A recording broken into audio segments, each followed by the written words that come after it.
যশোরের বাঘারপাড়ার নারিকেলবাড়িয়া ইউনিয়ন পরিষদের চেয়ারম্যান বাবলু কুমার সাহাকে আটক করেছে পুলিশ। শুক্রবার সকাল 8:30টায় নিজ গ্রাম থেকে তাকে আটক করা হয়। পুলিশ জানায় 2023 সালে একটি ককটেল বিস্ফোরণ মামলায় তাকে সন্দেহভাজন আসামি হিসাবে আটক দেখানো হয়েছে।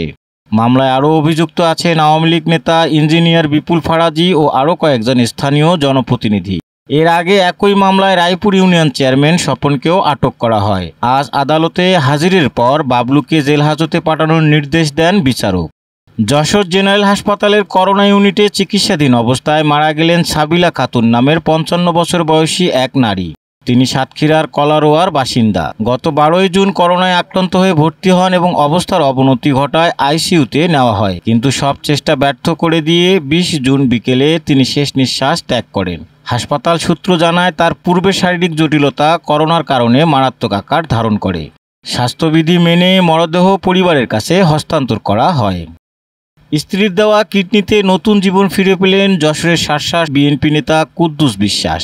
দীর্ঘ চিকিৎসা শেষে তুরস্ক থেকে সুস্থ হয়ে শুক্রবার হেলিকপ্টারে নিজ গ্রামে ফিরে আসেন তিনি। তাকে বরণ করে নিতে পিঁপড়াগাছি ইকো পার্কে জড়ো হন হাজারো মানুষ।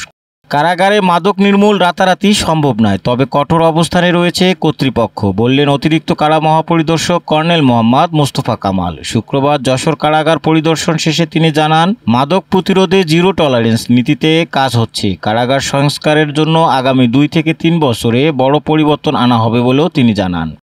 যশোর শহরের শেখাটি জামরুলতলা এলাকা থেকে 100 কেজি গাঁজাসহ ধরা পড়েছে মাদক ব্যবসায়ী মিন্টু গাজী। বৃহস্পতিবার বিকেলে র্যাবের অভিযানে রংধনু মার্কেট থেকে তাকে আটক করা হয়। তার দোকানের ভেতর কাপড়ের স্তরের নিচে লুকিয়ে রাখা ছিল গাঁজাগুলো, যার বাজার মূল্য প্রায় 20 লাখ টাকা। মিন্টু গাজীর বিরুদ্ধে এর আগেও 12টি মাদক মামলা রয়েছে। দেশ বিদেশের খবর সবার আগে জানতে ভিজিট করুন ratdennews.net।